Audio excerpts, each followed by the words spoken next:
कहा जाता है कि गुरु नानक देव जब 11 साल के थे तो उन्हें जनेऊ पहनने को कहा गया। उस समय इस उम्र के सारे हिंदू लड़के पवित्र जनेऊ पहनना शुरू कर देते थे, लेकिन गुरु नानक ने जनेऊ पहनने से साफ इनकार कर दिया।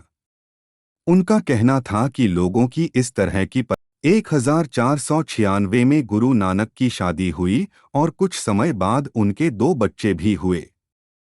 परिवार होने के बावजूद नानक जी का मन कभी भी घर गृहस्थी में नहीं लगा और वह हमेशा मानव सेवा ही करते रहे। गुरु नानक देव ने बिना संन्यास धारण किए अध्यात्म की राह को चुना था। उनका मानना था कि अध्यात्म की राह पर चलने के लिए व्यक्ति को सन्यासी बनने और अपने कर्तव्यों को अधूरा छोड़ने की जरूरत नहीं है।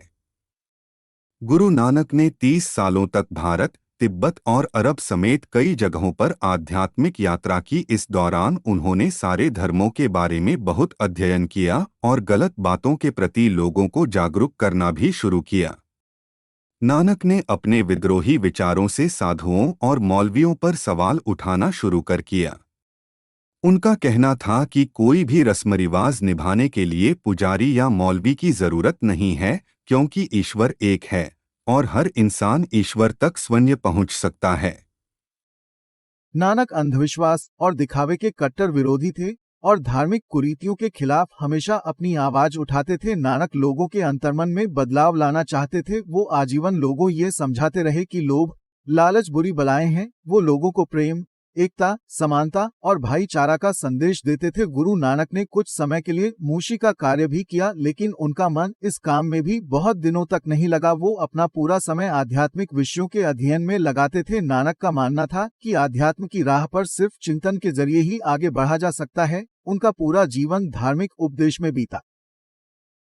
सिद्धों का एक स्थान अचल बटाला, जहां हर साल शिवरात्रि का मेला लगता है। यहां सिद्ध अपनी करामातें दिखाकर लोगों से अपनी पूजा करवाते हैं। गुरु जी के मेले में पहुंचते ही सभी लोग गुरु जी के पास इकट्ठे हो गए। उन्होंने माया के ढेर लगा दिए। ये दृश्य देखकर योगी ईर्ष्या से भर गए। उन्होंने वह पैसे वाला लोटा छिपा दिया। अंत्यामी गुरु ने उनका अहंकार चूर करने के लिए छिपाया हुआ लोटा प्रकट कर दिया। ये कौतक देखकर योगी क्रोध में आ गए। भंगरनाथ जोगी ने गुस्से से लाल पीले होकर कहा, आपने दूध में कांजी डालकर दूध का सारा मटका खराब कर दिया है, जिससे दूध का सारा मटका फट गया है। अब इसको मथने से मक्खन नहीं निकलेगा। आपने उदासी का भैरव धारण करके फिर गृहस्थ धारण क्यों किया? हे भंगरनाथ, तेरी माँ जिसने बर्तन अच्छे से साफ किए बगैर ही दूध को जामन लगा दी, तेरी माँ बुद्धिहीन थी, जिसका नतीजा यह निकला कि आप गृहस्थ छोड़कर खाने पहनने के लिए घर में ही मांगने जाते हो। योगियों ने भयानक रूप धारण कर लिया। जब लोग डरने शुरू हो गए तो गुरु जी ने अजिते रंधावे को कहा, चौधरी वाही गुरु का नाम लेकर इनके चारों ओर लकीर खींच दो, पाइप इसके अंदर सीधा अपनी शक्ति नहीं चला पाएंगे। अजिते ने ऐसे ही किया तो लोग निर्भय होकर खड़े हो गए। सिद्धों ने चाहे बहुत तंत्र मंत्र किए, परंतु गुरु जी अडोल बैठे रहे। पाइप गुरु जी के शब्द मात्र से ही उनकी शक्ति कमजोर पड़ गई। सीधा गुरु जी की शरण में पड़ गए। गुरु जी ने कहा, नाथ जी, चाहे मुझ में बड़ी से बड़ी शक्तियां हैं और मैं सब कुछ अपनी आज्ञा में कर लूं, पर इस सत्यनाम के बिना सब शक्तियां एक बादल की छाया समान है। इस तरह सिद्धों ने अपनी हार मान ली। वो गुरु जी की स्तुति करते हुए नमस्कार करके चले गए।